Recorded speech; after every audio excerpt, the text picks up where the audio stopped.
My mother, my siblings, and I moved into this awesome new house a few months ago. It's a really cool plantation-style home out in what was once a rural area outside of New Orleans. By now, the area is a little bit more built up, so it's really more like a spacious suburb. Anyway, it had been about 9 months since our father died. My mom really wanted us to get away from our old house. It was full of too many memories. She wanted us to have a cool, spacious house to play in and give us a fresh start. Apparently, we got this place at a decent deal because the former owner was this old woman who passed away and her family wanted to get the extra house off their hands. She died peacefully in her sleep, but it still made us a little uncomfortable, so no one moved into her room. We just let it be a guest room if anyone had visitors. We have a wonderful neighbor named Miss Leah, who lives next door to us, about half a mile away. She's a small but powerfully built woman who welcomed us to the area with open arms. The former owner of the house was an old friend of hers, who she visited all the time, and my mother soon took on the role of her new friend. They immediately became best friends, always giggling in our kitchen on the weekends. Miss Leah loves telling tales of voodoo, and even practices it herself. Many people in New Orleans do. She mostly practices the light voodoo, like charms for good luck and protection. She told me that you can talk to spirits if you write letters and put them in a place where they know to find them. I started seeing her every now and then, late at night when I can't sleep, sticking envelopes into our mailbox. I could see it from my window. When I'd go out in the morning, though, no envelopes would be there. One night, I saw her doing the usual mailbox routine, and as soon as she walked far enough away, I ran out to see what she was putting in our mailboxes. I saw a little, silvery, unaddressed letter to Maggie, which turns out to be the name of the old lady who lived in our house before us.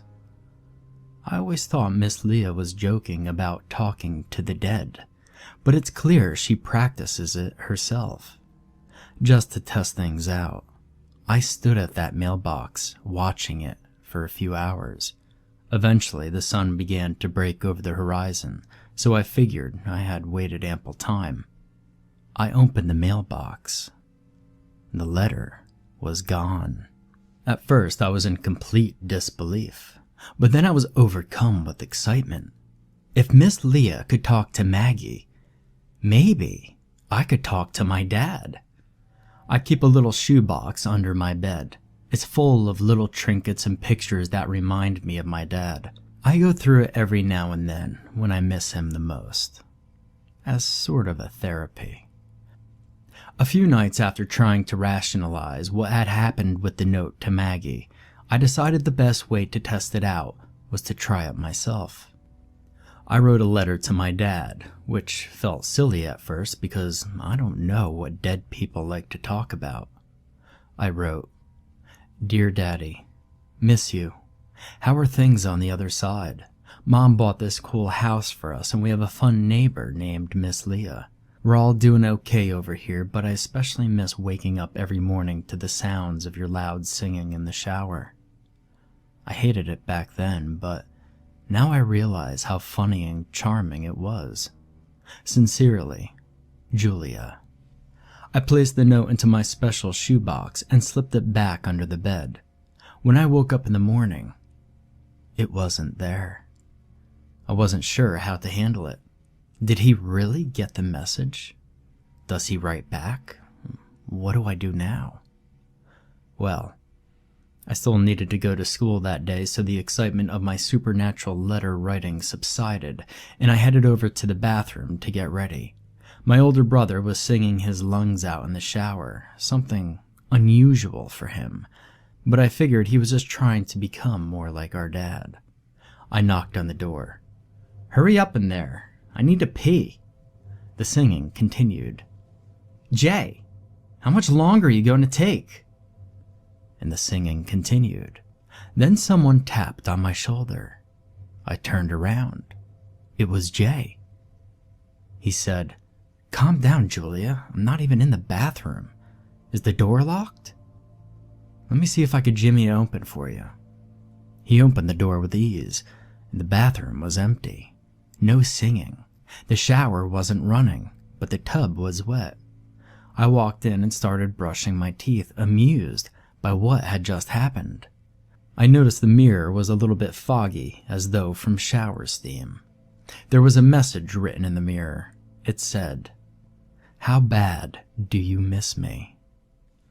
I walked the fine line between being totally freaked out and super elated that my dad was communicating with me. I wrote another letter that night. "Ha, I miss you more than you could possibly imagine, Daddy. Don't ever doubt that. But tell me, how are things on the other side?" That morning I woke up, the letter in the shoebox was gone, but I noticed a new letter near my door. It looked like someone slipped it under there. I opened it up. It said, "What do you want most from me?" I found it weird that my dad wasn't really carrying the conversation well, but I decided I'd write a quick response and go to school. And so I wrote, "Well, I guess that I want most is for you to come back and play with me like old times, but I know that's silly." When I got back from school, I went straight to my room to check on the letter. I opened my door and my dollhouse, which we stored in the attic, was smack in the middle of my floor. My mom had been at work all day, my brother was still at swim practice, and my sister went to the mall with her friend after dropping me off at home. I don't know who could have moved it, except maybe my dad. I saw a note next to the dollhouse. It said, "Play with me." My body froze. Something was unsettling about this whole setup. I didn't feel like I was in danger or anything, but I just wasn't comfortable. I walked to Miss Leah's house, and she was sitting in her rocking chair on the front porch with her cat, Rufus, in her lap. I told her I knew about the letters she wrote to Maggie. "Ah, yes, sweetheart," she said. "Even though she's passed, I haven't stopped talking to Miss Maggie one bit. She was my best friend, and I want her to know how much I love her and how much Rufus misses the little tuna treats she'd give him. I write her almost every day, just updating her on my life so that when I pass, too, it'll be like she didn't miss a beat." She asked me if I was thinking about writing to the dead, too. For some reason, I didn't feel comfortable telling Miss Leah that I had been writing to my dad already. I told her I was considering writing a letter to my dad and that I would try it out that night. She laughed. "Oh, honey, you'll have to let me know how it goes tomorrow." I played with Rufus for a while as Miss Leah talked on the phone with her nephew. The sun started going down, and I figured it was about time for dinner, so I said goodbye to Miss Leah and Rufus and walked back over to my home. My mom and everyone else were already back. "My God, where have you been?" my mom yelled. I told her I was hanging out with Miss Leah, which eased her nerves a little bit since she knew I had been home alone for a while, which scared her. My sister was grounded for abandoning me for the afternoon, but she said it was smart for me to go to Miss Leah's. She then said, "You know that dollhouse was expensive, right?" Which seemed like an odd question, but I answered, "Yeah, I suppose, why?" And she explained, "Well, I guess I just wish you'd taken better care of it is all. I saw it in your room when I was looking for you, and I could see you picked off all its paint. And there were some dings and dents, and I just thought it was just such a shame. Also, next time you're getting something from the attic, wait until I get home so I could help you." Bewildered at my mother's comment, I ate dinner in silence. Afterwards, I helped with the dishes and made my way back to my room with apprehension. It seemed like the dollhouse was in great condition last I saw, so I knew something must have happened after I left. I prayed my mom was just seeing things, that the dollhouse was, indeed, exactly how I left it. I opened my door. My mom was wrong. The dollhouse wasn't a little dinged up. It had been ripped to bits. Its tattered remains were strewn about the floor. Even my little dolls were mangled with their arms snapped backwards and their heads missing. I couldn't fathom what had just happened. Then I saw the letter. Why won't you play with me? My hair stood on end. I could feel the rage emanating throughout the room. I tried to rationalize. I tried to tell myself that the context made me sense rage, but there was nothing to worry about. But how could you rationalize things when you're going around writing letters to dead people who break your furniture? I felt terrible that I had upset my father this way. He bought me that dollhouse himself, so it must have hurt to destroy it. I immediately wrote a new letter to my dad saying, "Daddy, I'm so sorry for not playing with you. I love you, but I think we need to let go. You belong on the other side and I belong here. I just want to say one more thing to you. Something I never got the chance to say before. Goodbye, Daddy." I slept with my brother that night. He was nice about it, didn't even ask what I was afraid of. He could tell I was disturbed and he didn't want to push me. Before we went to bed, he did say one thing. "You know there's no such things as monsters, right?" "Yes," I whispered. At that point, I wasn't sure if I was lying or not. It was still comforting to say it. I didn't think I was dealing with a monster, or at least I wasn't sure about it. I didn't even really know what a monster was supposed to be. A dragon? A boogeyman in our closet? An angry father? The next day was Saturday, and I still wasn't comfortable being in my room for long. I got dressed and walked to Miss Leah's. I wanted to leave the house without checking the shoebox. It felt like I was leaving an empty parent, and wanted to give them time to cool off before we talked again. Miss Leah was sitting with Rufus, as usual, and they both watched the blue jays hop around in their yard. Rufus, slightly more attentive than Miss Leah. "Well, hey there, sweetheart," Miss Leah called out. "How did it go last night?" I knew she was talking about the letter, and I knew she'd know exactly how to fix things, but before I could begin speaking, she interrupted. "Let me guess. It didn't work." "Why would you say that?" I asked. "Because I know better than anyone else that spirits can't move physical objects. I have to use my special charm paper to write to Maggie, and I doubt you got any charm paper."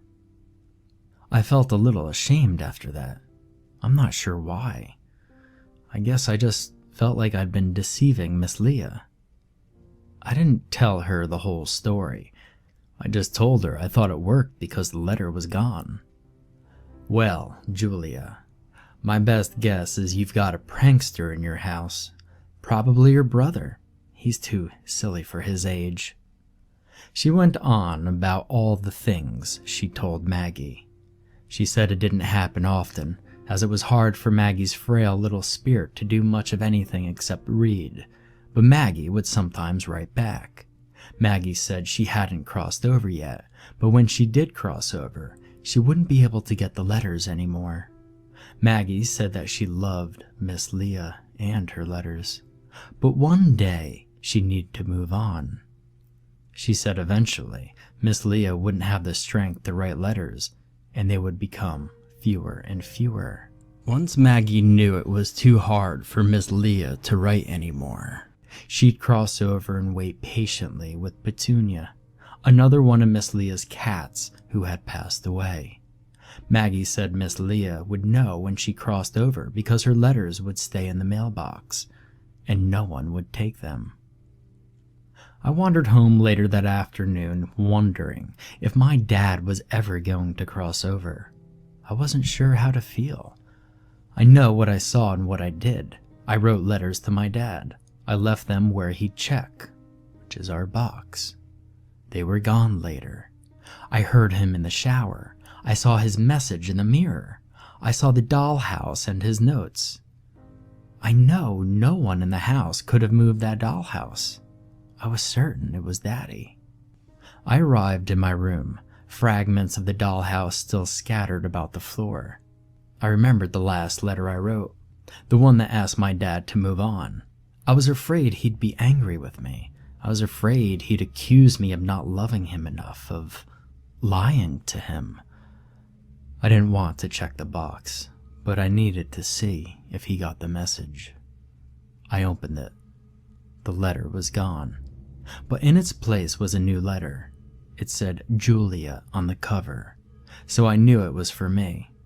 I figured he wrote back. I opened it, and I was horrified at what I saw. Daddy isn't here. I bolted down the stairs and prepared to run back to Miss Leah's and explain everything, but I didn't have to. There she was, giggling with my mom in the kitchen. I started walking toward them, but there was something on the other side of the division between the kitchen and the living room where I could still see it, but Mom and Miss Leah couldn't. We put a framed picture of Dad there in order to remember him. There was a note on the picture, and it said, "Say a word, and they're dead." I wasn't sure what to do.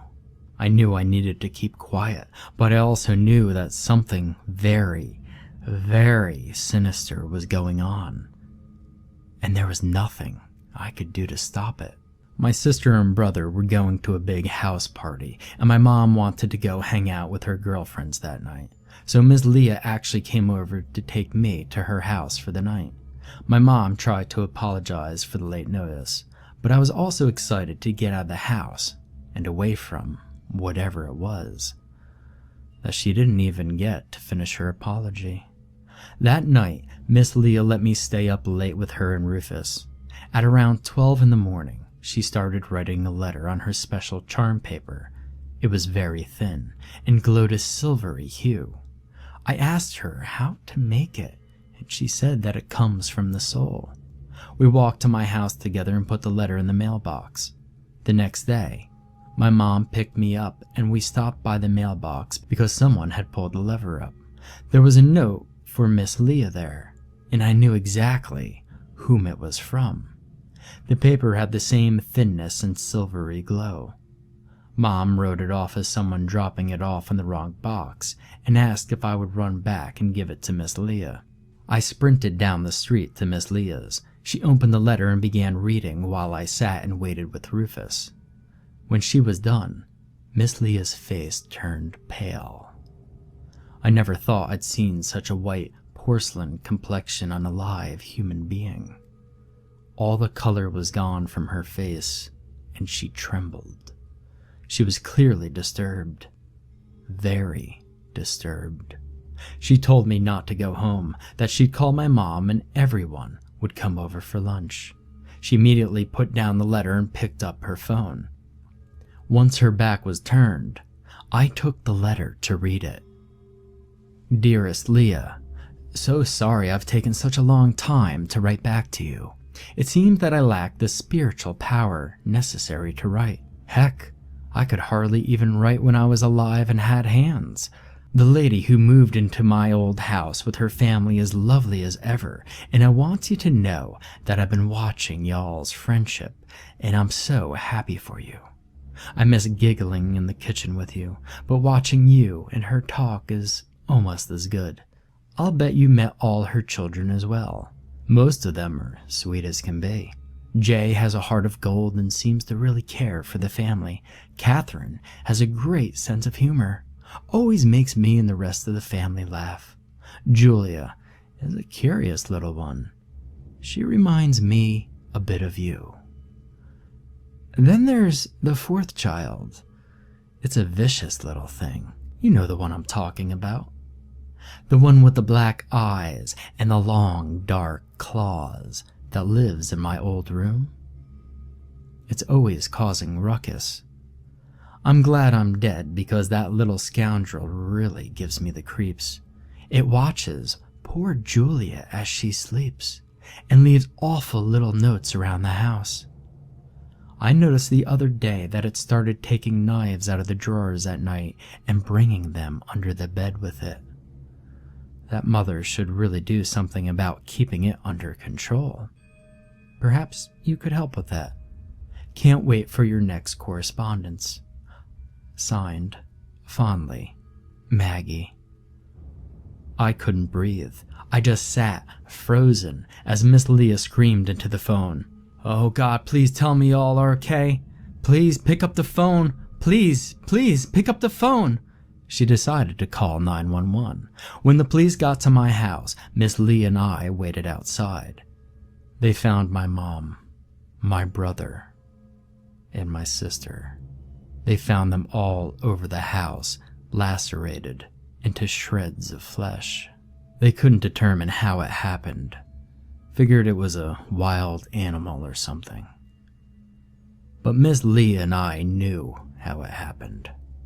While we were waiting outside the house, we both looked up into my bedroom window. Standing there, in the room where I slept that night, was a black-eyed child with an evil grin that stretched ear to ear. It raised one long, sharp finger, probably 12 inches long, to its mouth, as if to say, "Shh."